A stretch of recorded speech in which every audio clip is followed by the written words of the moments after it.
just introduce Dr. Burton Suedel, or Burton, as he likes to be called, is joining us today. Thank you, Burton. We appreciate you. He's a research biologist, and he works with the Engineering with Nature team at the U.S. Army Corps of Engineers. He's got a very diverse and full presentation on nature-based solutions, how they're assisting the U.S. Army Corps of Engineers with a variety of projects and many case studies, including one that affected the Santa Clara Pueblo peoples of New Mexico. He's also going to illustrate how their work seeks to drive policy as well as incorporate environmental justice. So Burton, I'm going to hand it over to you. Thanks. Hey, thanks, Amy. Appreciate that very much. Just a quick voice check. You're up. You're good. We can hear you. And you can see my first slide too. Yes. Hey, that's good. That's good too. Hey, Amy and everybody, I really appreciate the opportunity to talk to you today about some of the work that we're doing within the Army Corps of Engineers related to engineering with nature. Amy was kind enough to send me some topics and information that you would like to hear about and what we're doing. So I tried to do the best I could to customize my presentation today for you along those lines. So I hope you find it useful and interesting in terms of what you're trying to do. I think I'd be remiss without sharing with you the leadership team of Engineering with Nature within the Army Corps of Engineers. And so those others you see on the slide are the tip of the spear in terms of really initiating and running the program for Engineering with Nature within the Army Corps of Engineers. I've had the privilege and opportunity to work with Engineering with Nature since its inception back in 2010. So I have a wealth of experience, and hopefully that'll come through today from a relevancy perspective. I think in terms of infrastructure, I think one way to look at it is through the lens of the multi-hazard world that we live in. Some of these examples that you see here are certainly historical, but some are much more recent. And I think that reality, I think that we face on a day-to-day basis continues to haunt us. I don't have to mention, Ian already came up in conversation already, right? And then if you're in Puerto Rico, he said, well, we just got slammed again, almost on the 5-year anniversary of getting hit by Hurricane Maria, now got hit again by Hurricane Fiona. And, on the ground, what that means to them, for example, looking at that very bottom center images from NASA, you see, what happens to their power grid in the city of Mayagüez, for example, on the West Coast. They lose almost complete power in the entire city.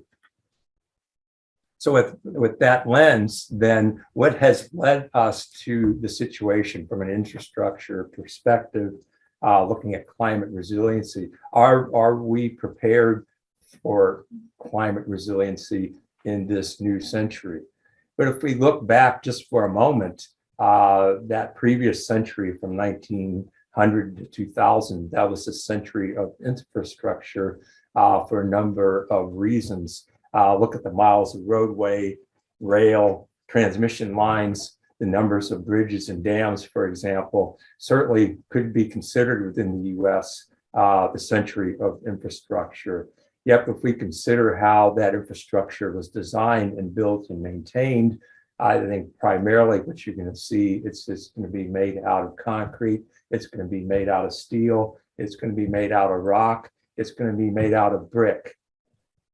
Sufficiently, I think, not only in the US, but worldwide, if we take a look at the global human-made mass, that exceeds all living biomass as projected here in this particular study just a year or two ago. So is this century of infrastructure, how well does it prepare us for a changing climate, and how well does it do that? I would argue, I'm not sure how well it prepares us for it, but I think the challenge that we are faced with, I think offers us a solution can consider what infrastructure might look like in the current century. Do we repeat that, or do we alter or do we change direction? And I think that offers the opportunity for us to incorporate what we would call, I think, globally nature-based solutions. That idea of conserving, restoring, and engineering nature for the benefit of people and nature. The classic example of that, I think, regardless of where you are, is trees as infrastructure. Whether you're in the forest that you see in the photograph there, or if you're in an urban environment in particular, trees as natural infrastructure can play some very, very important roles. I think not only from the nature perspective, but also from the people perspective.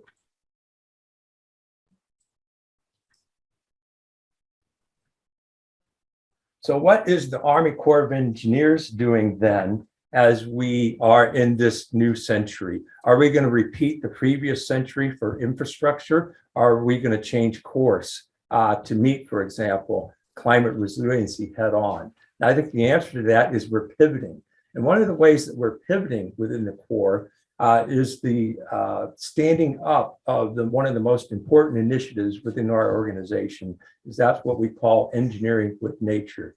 It's that intentional alignment of natural and engineering processes to efficiently and sustainably deliver economic, environmental, and social benefits through collaboration. If you ask yourself, does my project, is it consistent with engineering with nature? I would say, take a look at those 4 key elements you have on the left-hand side. If you're able to say yes to those key elements, then your project is consistent with engineering with nature. So what does this mean within the Army Corps of Engineers? It means a lot. Look at the quote here we have at the bottom from our current Chief of Engineers. We absolutely want to do more engineering with nature everywhere we work across the Corps. You have my commitment. That's our Chief of Engineers talking. So we have that support to the very top of the organization of Army Corps of Engineers. A key component of engineering with nature, which is our way of really defining nature-based solutions.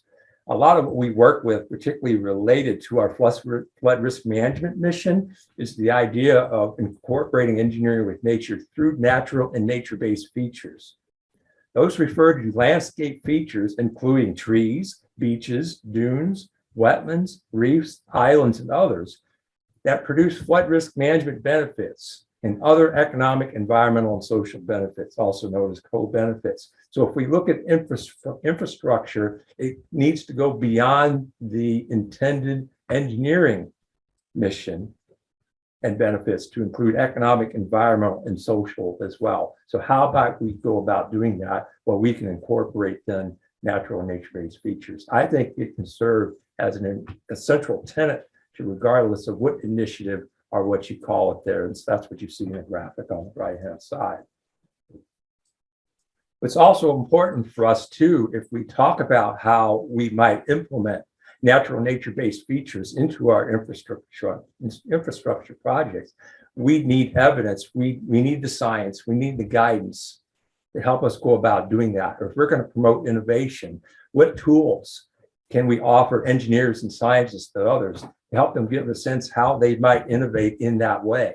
And then one of the most important documents that we've published since the inception of engineering with nature is this international guidelines of natural nature-based features for flood risk management. This was published just a little bit more than a year ago. It was a 5-year effort. Over 70 multi-sector organizations, more than 170 authors and contributors. This resulted in a document that's over 1,000 pages long that includes that table of contents that you see there on the left-hand side. It's marine coastal. It also includes freshwater coastal information and also fluvial. So it doesn't matter if you're on the coast, if you're in inland, we do recognize that in terms of flood risk management, natural nature-based features could play a role in how you may go about understanding and improving your projects to improve that flood risk management and also improve resiliency related to climate change. Now then, I'd like to spend just a couple of minutes talking about and looking at natural infrastructure. In this particular example, we'll look at coral reefs as natural infrastructure and how we can leverage nature for engineering value from that perspective. So others have investigated and researched this topic, and so we can take a look at that. Coral reefs and flood risk reduction value. Coral reefs line more than 3,000 kilometers of U.S. and U.S. trust territory shorelines. In that vein, they provide, it is estimated, almost $2 billion in annual flood risk reduction benefits. So that's an awful lot. So it's very important for us to maintain, that natural infrastructure just from that perspective alone.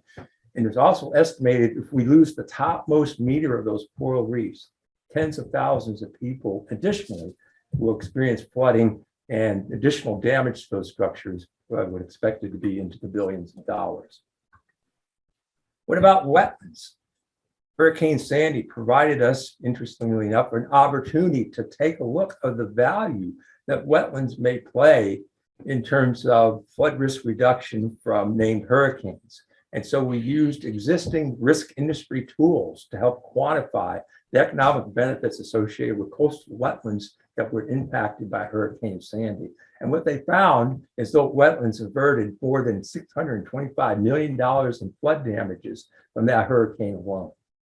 What's important for us from an R&D perspective, where I live within the Army Corps of Engineers, that helps gives us a sense for where we need to focus our research dollars. And so that image that you see at the bottom there in the middle gives you a sense of the type of research that we want to perform. We want to get a better sense for how simulated marshes reduce that flood risk. And the best way to do that is try to understand that, try to quantify that, and to the extent also then to better inform and populate the models in terms of estimating and trying to look at how those risks can be reduced.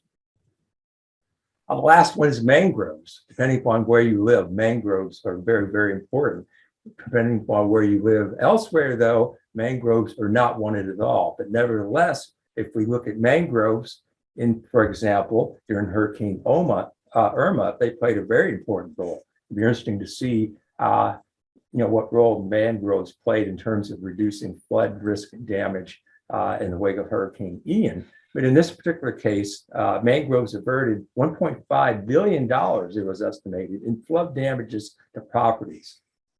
So you got a 25% savings in counties with mangroves beyond those that did not.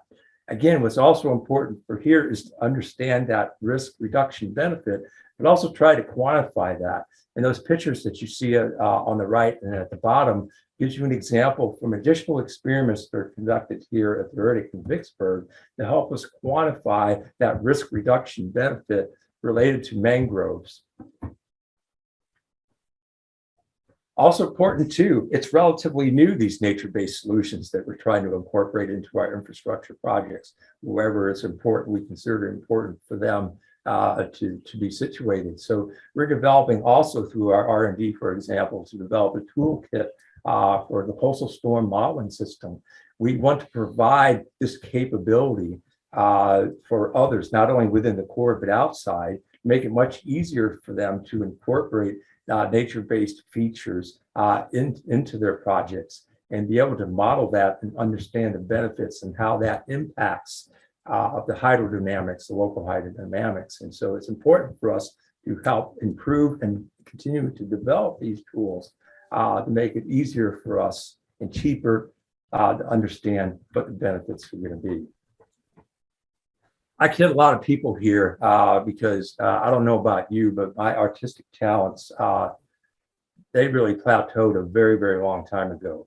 And sometimes we got these situations, just like for all of you that are here today, we've got great collaborations among scientists and engineers. We can get together in workshops, we can come up with all kinds of great ideas. But sometimes what we lack then, though, is how do you share those ideas visually, internally and externally, to help understand the people that may not know the science and engineering behind it, what those benefits might be, what that project might look like.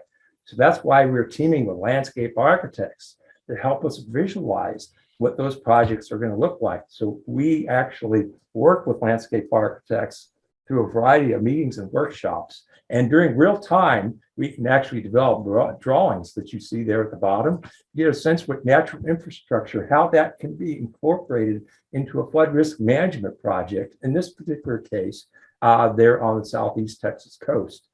You can then take drawings like that and create detailed renderings, two of which that you can see on the right-hand side. Conventional infrastructure of a seawall might look like what you see there, the rendering at the top.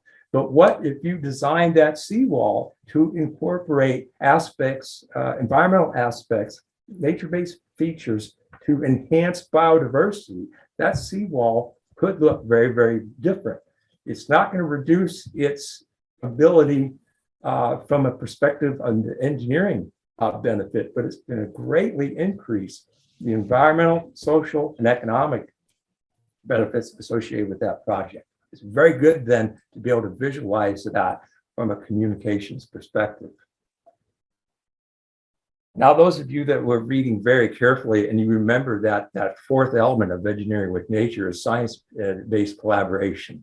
That's very, very important for us. A wide variety and a majority of our engineering with nature projects are successful through the power of partnership. The 7 Mile Island Innovation Laboratory is a great example of that. That project, that was, can you imagine, supercharged and accelerated by Hurricane Sandy. And so the idea here is to have a living laboratory in the back bays, in this part of the back bays in New Jersey. It was progressed through piloting, give us an opportunity then to beneficially use sediment from federal navigation channels. And from the pilot scale, help understand how sediment, for example, can be used beneficially to reduce flood risk, to improve community resiliency, and improve also the resiliency of the wetlands themselves. Now in full-scale implementation, this is a great success story within and of course outside of the Army Corps of Engineers and our partners. I've spoken already really on the civil works side, and of course one of our primary missions within the Corps is also military. Military is playing a key role here. All those risks that you see on the civil side is also occurring on the military side, as you imagine, because where are those military assets in the United States? In many cases, they're in the same coastal and fluvial environments that are being subjected to those same risks. Sufficiently such that the Department of Defense just a year ago developed a climate adaptation plan and included a line of effort that says resilience, built and natural installation infrastructure. And in there has a direct quote, built and natural infrastructure are both necessary for successful mission preparedness and readiness. And so the DoD is also playing in this space and really helping trying to understand how they can maintain that military capability even in the face of climate change. A good example of that I think is happening in practice is at Tyndall Air Force Base. And some of you living in that part of the world may remember that was ravaged by Hurricane Michael just 4 or 5 years ago, right? And so the capability there was reduced, particularly from the human element perspective. So it helps. If we're going to build back better Tyndall Air Force Base, what is that going to look like? This is a $5 billion investment by DoD. And so we've really got to get it right. And so we can use models, for example, that understand what those storm risks are. And so the image that you see there at the top in terms of potential impacts from sea level rise, that helps us then develop those detailed renderings, for example, that you see on the bottom, how natural infrastructure, particularly on the seaside on the left, could improve the resiliency and maintain that capability of the Air Force Base going forward into the future. Now I've got a couple of slides. I just really think that this is old news to y'all, but I think I would be remiss if I didn't include it. You have to realize from a research and development perspective, we don't work policy issues, but to the extent that we can perform and conduct and communicate research to inform policy, then I think we've done our job. I think from an engineering with nature perspective, I think it provides us an excellent opportunity to influence policy from an R&D perspective, probably more so than we've had on the civil works side for a very, very long period of time. So you probably already know about the Infrastructure Investment and Jobs Act of 2021. So that's billions of dollars, 17 references to natural infrastructure in the bill. From the Army Corps of Engineers perspective, we are expected to receive $17 billion in appropriations, $2.5 billion for coastal storm risk management, $1 billion for multi-purpose, $2.5 billion for inland flood risk management, an additional $750 million for multi-purpose. And you can see a number of other federal agencies are also receiving funding from that as well. This goes all the way up to the White House. Just an example, Earth Day 2022, the president signed an executive order on strengthening of the nation's forest, communities, and local economies. It includes Section 4 there, talking about to further amplify the power of nature, including its ability to absorb climate pollution, increase resilience in all communities. Today's executive order calls for the following three things: report on nature-based solutions, guidance on valuing nature, and that first U.S. natural nature assessment. And so we've got a lot of support all the way up to the White House in terms of what we're doing. I'm going to then shift gears for a couple minutes and talk about equity. Certainly, I think organizationally within the Army Corps of Engineers, we do not have specific guidance in terms of how we address equity. We don't have detailed guidance on if we implement, and we say we want to and will implement engineering with nature equitably, what does that mean? And so we're still working through that. But I want to give you an example of what that might look like on the ground and how we can incorporate equity in some of our projects. Now, we move out west for this particular project, and some of you may be familiar with this. This is in New Mexico in 2011. The Las Conchas wildfire burned more than 150,000 acres. A lot of those acres were on the Santa Clara Pueblo. This gives you a sense of an overview of the devastation in the wake of the wildfire that you see there in the background, but also what happens as a result of those wildfires in this particular case. You have a great deal of erosion and you're really eroding the landscape. And so the idea here is to say, okay, how are we going about addressing then those post-wildfire risks from an equity perspective? So I think we know all about large-scale wildfires. But why does the Army Corps of Engineers care about that? Well, this can impact, and it is impacting our navigation mission. It's also impacting our reservoir management mission. And so this has a lot of meaning for us. And we know since 2011 to the present day, those wildfire threats are continuing, and then we certainly expect them to continue in the future. So what types of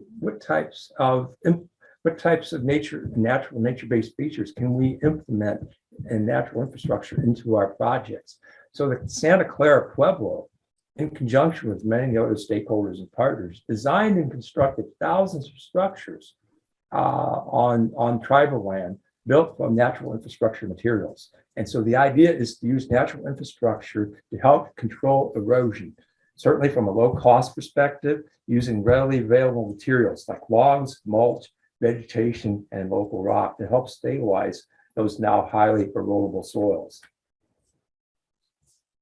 I think in terms of incorporating equity in a project like this, we have to understand the Native American worldview. This is particularly certainly from the Santa Clara Pueblo perspective. The natural world is not separate from the cultural world. So the canyon and creek are considered their source of life. And so given that, there's going to be assets and material restrictions. For example, the springs are considered sacred. And so, we didn't have an opportunity to work in those areas. But the tribe didn't want to limit foreign materials introduction into this particular project area. So the use of in situ materials and readily available materials was certainly preferred and prioritized. There also was a preference towards using rocks and woody debris, not only from the perspective of reducing costs, but because these materials are considered part of their heritage. And so I already talked about the erosion control and what types of methods they use. Well, this is important too here, which was quite a bit of value, was the integration of the traditional ecological knowledge into the project, because you had a lot about that to help inform information about the flood history, the migrations of local wildlife, and the occurrence of historical vegetation. The combination of all this material resulted in a much more holistic and sustainable approach. A couple of examples of how we're utilizing those natural infrastructure is included here in a couple of the photographs on the right, using woody debris, for example, and log grade control that you see here. So what does this mean, I think, from the perspective of the tribe, and what was the result and what came out of this project? I think it was very, very successful, because you were able to address uncertainty through adaptive management. It was highly collaborative. I needed a whole slide just to show all of the logos of the organizations that worked on this project. So it was very, very collaborative. You need beyond the science and the engineering, you got to have that traditional ecological knowledge to help understand what are the most appropriate and best ways to incorporate natural infrastructure into a project like this. And so a couple of examples of the successes that we had related to that was the revegetation that you see in the upper right. You can see that's working very well. On the bottom, you have the sedimentation control. You've got those log structures, and that you can see they're holding back that sediment and that rock that is eroding from the local hillside. So you can see an example of how that is actually working in practice. What's important for us, if we are going to innovate within and outside the Army Corps of Engineers, what do we need? And I touched on this already. You need guidance, you need standards, and you need evidence, and you need all those things to foster innovation. So it's not only the Army Corps of Engineers, it was really kind of supercharged after Hurricane Sandy. You can see some of the documents here. We're not the only ones that are working in this space, obviously. We work very closely with many of those organizations and other parties, because I think we can advance practice if we work together rather than separately. What's really, really interesting here is the big image at the bottom. It's the podcast. We have just wrapped up the 4th year of the podcast within the Army Corps of Engineers. And all these are hosted on our Engineer with Nature website. It's not just us talking about engineering with nature. It's all of our collaborators, our partners, other federal agencies, not only on the civil side, but on the military side, what engineering with nature means to them in terms of incorporating those types of features and principles into their infrastructure projects. So it's a great way to listen, to give a sense for what people think about engineering with nature. I mentioned the Engineering with Nature website. I know y'all have a lot of abundant free time. And so you may want to take advantage of that to visit our Engineering with Nature website at some point. www.engineeringwithnature.org is the one-stop shop for assets and all things related to engineering with nature. I may be biased, but I think this is one of the most capable and useful websites within the entire Army Corps of Engineers. And so it gives you a sense of some of the snapshots of some of the features in the website that you see there on the right-hand side, including leadership, those 3 individuals, Bridges, King, and Tridinger, that I listed on the title slide. One of the examples of the resources and tools that are available on the Engineer with Nature website includes the Project Mapper, or ProMap. It's simply a geography-based data viewer that presents projects that exemplify engineering with nature principles, both within the Corps and outside the Corps, both within the United States, but also worldwide. And so this may give you a good way of looking at a wide variety of projects that may help inspire work, some of the work that you're doing. I've talked about evidence-based, and this is another good example of that. If you've got leadership like we did that say, show me how engineering with nature is being incorporated and is influencing positively the direction and the missions of the Army Corps of Engineers, you're not going to hand leadership a technical document for you. You're going to hand them a coffee table book.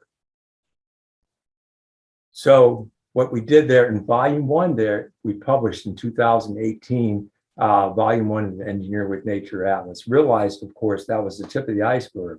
Then in volume 2 was published in 2021. So nearly 120 projects, both within and outside the Corps of Engineers, that exemplify engineering with nature principles and concepts that are incorporated at the project level. This gives you also the direct quote here, again, by our Chief of Engineers, why engineer with nature is so important to the Corps as a whole. Oh, by the way, you can go to the Engineer with Nature website and you can access an e-copy of both of these volumes.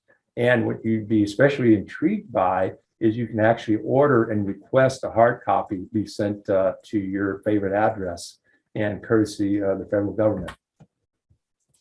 We realize too, and I've already touched on this, that we can't do it alone. We realize if we want to shorten the road to implementation and look for ways to accelerate engineering with nature, we need partners. And one of the ways that we're doing that is we created the Network for Engineering with Nature, or NEWN. We did this about 3 or 4 years ago, right pre-pandemic, right when the pandemic was starting in 2019, particularly with partners at the University of Georgia and the Institute for Resilient Infrastructure Systems. We're working very closely with them and others at universities to find ways to accelerate the implementation of engineering with nature within the Army Corps of Engineers and beyond.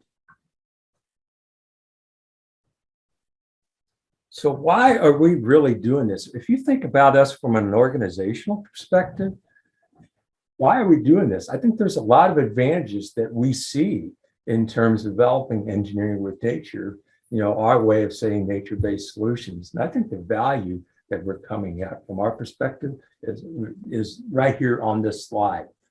Project delivery, we're looking for faster and cheaper. Project performance in terms of complete solutions. We got adaptability. They're scalable, they're phasable, they're flexible. Sustainability. Natural infrastructure has the ability to self-repair, unlike conventional infrastructure. The value to the nation, very, very important to us. How can we incorporate increased benefits associated with our infrastructure project to incorporate those economic, social, and environmental values that were never intended for conventional infrastructure? And you can see the examples here, and this is really why we are pursuing engineering with nature with all of these criteria and ideas in mind. This is my last thought-provoking slide in terms of what the overarching observations for engineering with nature from our perspective. I'm going to read these. I apologize for that. Natural features and landscapes have always contributed to flood resilience. We need to take advantage of that. The function and success of flood risk management measures and systems are related to scale. I've already intimated, for example, at the 7 Mile Island Innovation Laboratory, we started at the pilot scale, we started at the demonstration scale. But I think to provide that greater function and success, we have to scale up those projects to really make a difference. Sustainable FRM systems will include combinations of conventional, natural, and nature-based elements. I've already talked about, we've already had that century of infrastructure. It's already there. Are we going to tear that all down and replace it with something different? No, I think we need to work with that infrastructure and combine natural infrastructure into that to the extent that we can. And we would call these types of projects hybrid. So we expect a lot of our projects to incorporate conventional methods, but also engineer with nature concepts as well. Here's my last slide. I think one way to look at this is through a spectrum. We realized, for example, before human intervention really kicked off and we had, especially that century of infrastructure, we had a lot more wild and free-flowing nature that you see there, say, on the left. But I think during that century, what we ended up with is a tame and conquered infrastructure, right? And so the idea is to find something in the middle. It's not either or, but and. It's going to be a combination of structural and natural, I think, is going to pave the way for success for us going forward. And I think from our perspective, I think that's going to provide much more of a lasting and a sustainable and resilient systems, particularly when it comes to aspects of climate change. So that's actually all I had today, and I appreciate your attention. And that's my contact information if you want to reach out and have additional conversations beyond the time that we have left. So thank you all. Well, thank you, Burton. That was just absolutely fabulous. We've got all kinds of questions, comments. People were very engaged, and really, I think we're very taken, and you've got a compelling story. I'm going to read a couple of questions. We don't have a lot of time, but Brianna has already said she'll leave the screen open for those of us who want to speak after the top of the hour. So the first question is, we have a member asking the curiosity about the role that beavers can play in revegetation, water supply, drought, and fire, and et cetera. What are your thoughts on that, Burton? Oh, I have a very, very good thought on that. Other than I would agree. If the question really comes from the perspective, can beavers play an important role in those types of situations? The answer is definitely yes. I have read papers and research on that subject. I have worked with academics in Utah, for example, that really are promoting those types of ways in which we can incorporate natural infrastructure back into a lot of our environments, particularly out west, looking for opportunities to reduce fire risk. And so I think that's definitely part of the solution, depending upon where you are. So I agree completely that can definitely be a solution. So thank you for bringing that up. Great. I'm going to pick one. We did touch a little bit on how the EWN interface with floods. The key question is, how does the EWN interface with flood insurance rate for the buildings? Oh gosh, I honestly don't know. That's a great question. I'm just not familiar enough with the insurance industry probably to be able to answer that. Okay. We've got a comment on to what extent are the engineers throughout the Army Corps resisting or buying into the engineering with nature concept strategy? Oh man, another good question. That's a great one, and I really need to answer that. As you can imagine, I think we're the world's largest engineering organization. I think our head count is probably around 38,000 people at this point. For R&D perspective here in Vicksburg, Mississippi, we actually support our districts.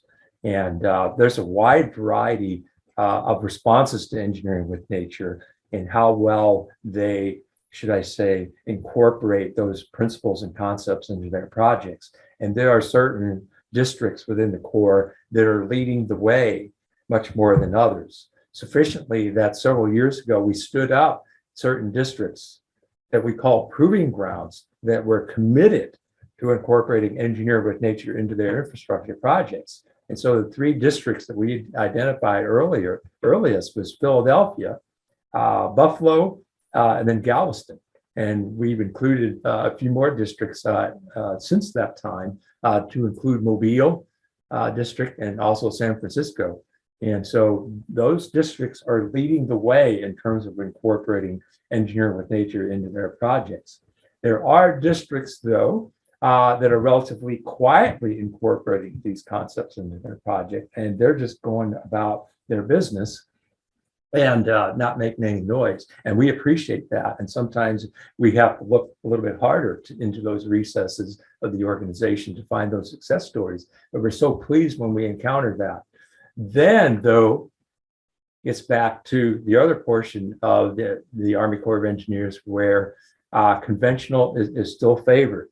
If you think about it from an engineering perspective, okay, I know how those conventional engineering with nature infrastructure, I know how much they're going to cost. I know how we're going to design them. We got manuals that show us how to design and construct those things. I know how long they're going to last. And I know how much flood insurance it can cost on the land side of them. So the conventional still has that pretty good pull because you have less uncertainty when you incorporate conventional infrastructure. And so it just really depends upon the project, how much they're going to lean one way or another. So I continue to encounter all of those possibilities and all those types of projects within the Corps. We are 12 years in as we started in 2010, we made a lot of progress. We need to keep going. So our intent is to keep going as long as we need to until engineering with nature becomes the standard of practice. Engineering with nature then becomes the new conventional infrastructure. And so that's what we aim to achieve. So great question, but we see a lot of different philosophies out there, but we are gaining ground organizationally. So that's very, very pleasing to see. Great. We've got a couple more. We've got one that says, Shauna's hand is up. Do we want to take Shauna's question? that's who I was going to read right next. Isn't it true that the big reason the Corps is pursuing is due to NGOs and public pushing the Corps to take nature-based projects seriously? Oh man, what a great statement. I like that. Two things that we're seeing, right? Sometimes the impetus, the energy comes from within. Okay, those proving grounds that I just mentioned, they don't need a push. The Philadelphia district does not need a push if they're going to investigate sediment beneficial use to reduce flood risk in 7 Mile Island Innovation Laboratory. Okay, that's good. Other times, other districts, other projects do need that push. Okay, they do need that push. Sometimes that push comes from within. You can imagine where that comes from. Can I raise my hand? Yeah, the push would come from me and others that are promoting these concepts of engineering nature and projects. But to get to your point, you're absolutely right. Sometimes that push comes externally, and that's a great point. And I talk to a lot of our external stakeholders and partners and collaborators on a regular basis. I say, by all means, push. Go ahead and ask. There's no harm in asking. Not every project, I think, has the opportunity to incorporate these types of concepts, but many of them do. And sometimes that push does come externally. And from my perspective, I appreciate that. To me, it doesn't really matter sometimes where the push comes, just so long as it comes and it comes at a good time for us to incorporate that into our designs. So great question. Shauna has another question. I think she wanted to ask herself. Go ahead, Shauna. Sure. I'm just curious. I think one of the limitations I see, with bringing nature-based solutions at scale is the lack, at least as far as I understand, I perhaps do not have the latest information, but the lack of integration between agencies. I'm thinking of NRCS and the creativity that the Corps and NRCS could bring to sort of larger scale projects like levee setbacks in the Midwest, the upper Midwest, and things like floodplain easements, working with farmers, just getting full collaboration to really find those like areas where you can reduce flood, the pressure of floods and reduce the flooding downstream. That's another great comment, and I gotta tell you that we are being very actively encouraged to do a better job of integrating and collaborating with our fellow federal agencies. And a lot of our success stories come out of and results in those collaborations with our other federal agencies. We are finding out every single project, the more that we collaborate with our federal agencies, the more success that we can have. And so it's very important. That's a very important consideration for us right now, is to continue to look for those opportunities to work with our federal agencies. We're working, for example, with FEMA and NRCS in Puerto Rico. And that was before Fiona hit. So we are actively working with them in the promotion within where I work is reach out to your federal agencies early and often. And so that is producing really good project results. And we plan on continuing to enhance those collaborations going forward. So a really good comment, and I appreciate that. Okay, let's see. We've got a couple more. I know folks are staying on. We've got lots of interest here. Let's see. Honora, did you want to speak your question directly?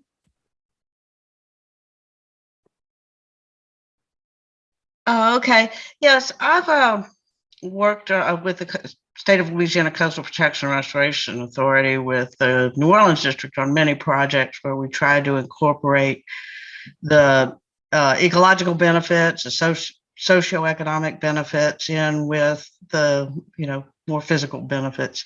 And the big issue was, how do you quantify those benefits when you're combining them to come up with an integrated multidimensional project for your cost benefit ratio when you're putting it into IWR plan, et cetera.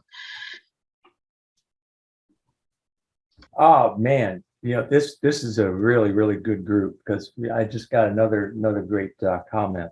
And you're absolutely right.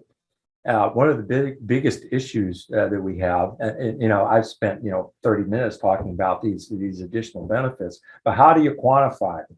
And that's very, very important for us. We are actually funding research to help better understand how do we quantify those social and particularly the environmental benefits associated with those projects, because those benefits usually aren't incorporated in the cost benefit ratio, and they've got to be in order to give it a better sense and more accurate sense of what the benefits are.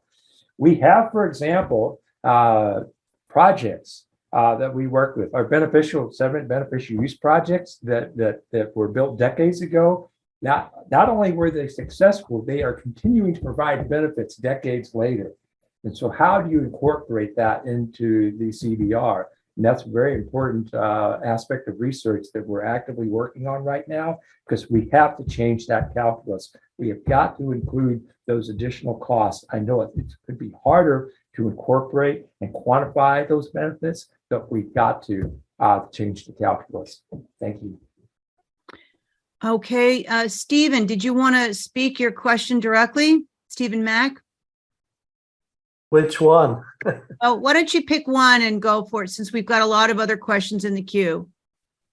Oh, I've had a question answered already. Why don't you go ahead and ask Calvin? Okay, all right. Joel, did you want to go next? Yeah, this is Joel Smith. Thanks, Burton. That's an awesome presentation. And I just put in a chat, by the way, what you were describing as triple bottom line, which addresses capital. You're nodding your head, capital, environmental, and social benefits. I was just going to ask a question. I think this all makes a lot of sense, and you're right. And yeah, right on. Keep pushing for it. What are the limits to nature-based solutions in terms of, circumstances, or I'm thinking particularly extreme climate scenarios? I'm thinking of, wetlands in the Gulf, which provide a lot of protection against hurricanes. But if you get an enormous storm surge, right, they can still overwhelm wetlands. I mean, what do you, particularly if you're looking at potential for really extreme scenarios, have you looked into that? And does that mean more more gray infrastructure, or what? One of the biggest success stories that I know of, because I am also closely tied to our navigation and dredging programs within the Army Corps of Engineers, and I'll mention this again, is sediment beneficial use. The Army Corps of Engineers, for example, we dredge more than 200 million cubic yards of dredged sediment out of our federal navigation channels every year. And only roughly 35% of that material is being beneficially used. A vast majority of that material, probably around 90+%, does not require special handling because it's not considered contaminated. So we're throwing away a lot of clean sediment, but we consider that is a natural resource. It's natural infrastructure. Can we use more sediment to help beef up, for example, our barrier islands, to help reduce that flood risk? And the Mississippi Improvements Program that our Mobile district has led for many years, post Katrina, by the way, and they're doing a great job of restoring the barrier islands in coastal Mississippi. And so, our flood risk reduction benefits from those types of projects are tremendous, incalculable. But in those types of situations, you've got a Hurricane Katrina, for example, that comes through. It's really going to damage those barrier islands. I think Sanibel Island is getting a lot of press, in the wake of Hurricane Ian, for example. And so we need to take advantage of that natural resource to rebuild those islands such that they can help, restore that coastal risk, benefit. And that's a great example of how we're doing that within the core in terms of sediment beneficial use. I would argue that's a good example in terms on the marine coast, but I would argue we can also do that more inland and also certainly also on the Great Lakes. We've got some comments that I think would be interesting to listen to as opposed to actual questions. Does anybody want to just unmute themselves? And I know, Stephanie, you have an interesting comment. Sure. Yeah. Hi, Stephanie Dalkey at the University of Maryland Environmental Finance Center. We're working with a specific community right now that the sea level projections are pretty dire. And it's their elevation is the bottom line problem. Sorry, there's construction in the background. And we have modelers lined up, and they're already doing some modeling of different scenarios. But ultimately, you can put all the marshes in the world right around them. That doesn't change their elevation. And, you elevate all the buildings and all the roads, but like, who can afford to do that? Or you have the seawall and pumps. So I think there's definitely some limits that we're running up against already in some of these communities. Oh, absolutely, Stephanie. Absolutely. Yeah, it doesn't matter where you are. In that part of Maryland is a great example. And from a military perspective, think about a Marine Corps base in Key West.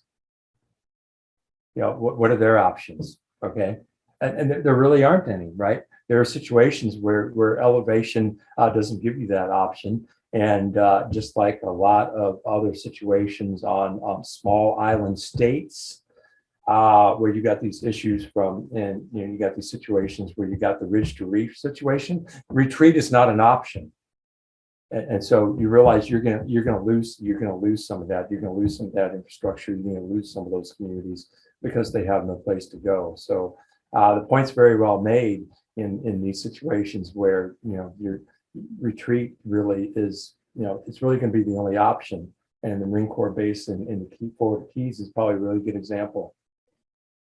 I just as a comment, and I think this maybe carries over to one of the private sector meetings that I had. I'm in one of the other groups. It also really is about, are you going to continue to rebuild, and are you going to get insurance, and where the role of the insurers are going to be going forward. So I think you've got a great point there, Stephanie. We've got Stephen. Stephen, you've got a question that you'd like to ask. Go ahead. Hi, I really appreciate your coming to speak to this group, Burton, because the Army Corps of Engineers has not been very popular with a lot of people who favored nature-based solutions. And I'm an anthropologist and an evaluator. But those who favor nature-based solutions typically talk not only about human stuff, but about nature, about ecosystems, and trying to preserve both.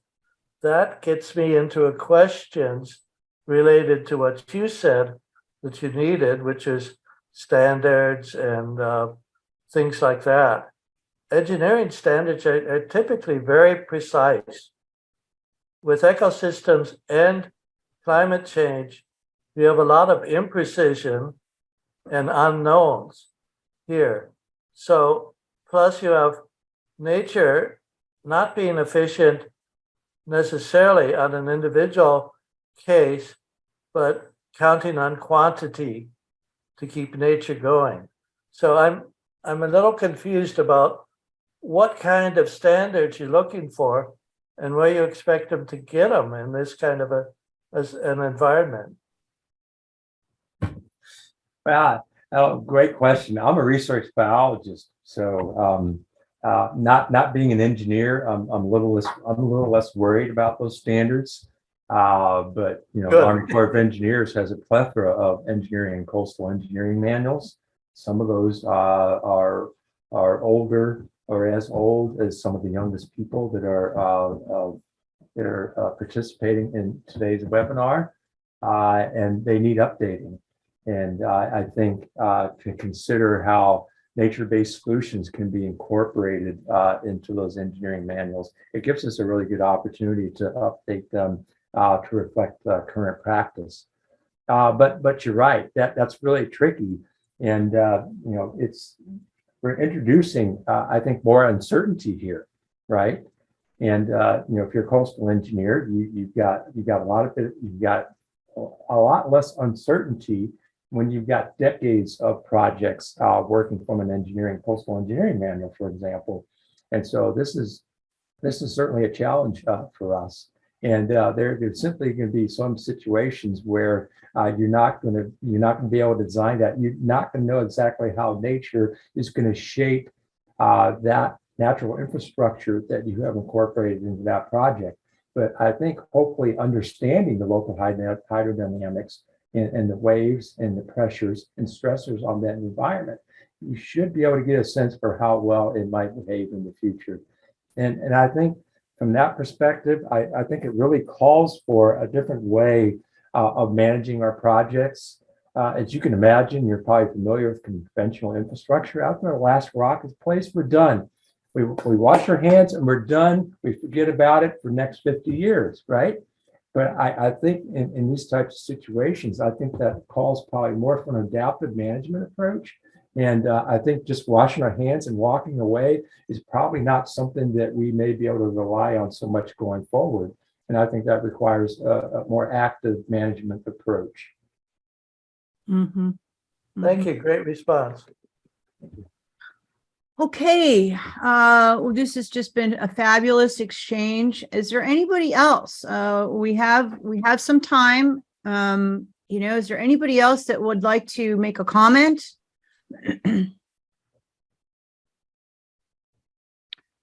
Well, we have the original presentation, and I think that Burton invited all of us to take advantage of some of those resources that are available at our fingertips. Burton is available. He's very, very responsive. And so please feel free to reach out to Burton and we'll have him back another time. I mean, this was a real positive experience. Does anybody have any last minute comments before we close the meeting today?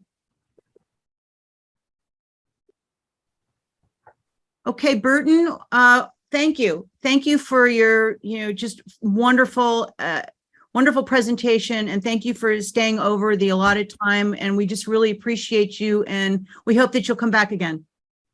Oh, my pleasure. And I appreciate very much y'all invited me to talk to you today. And you had a lot of great questions, a lot of great comments. And so there's a lot of commonality between what I do during my day job and what y'all do. So I appreciate the opportunity to talk to you. So yeah, I'll be glad to do it again in the future if you think that will be helpful.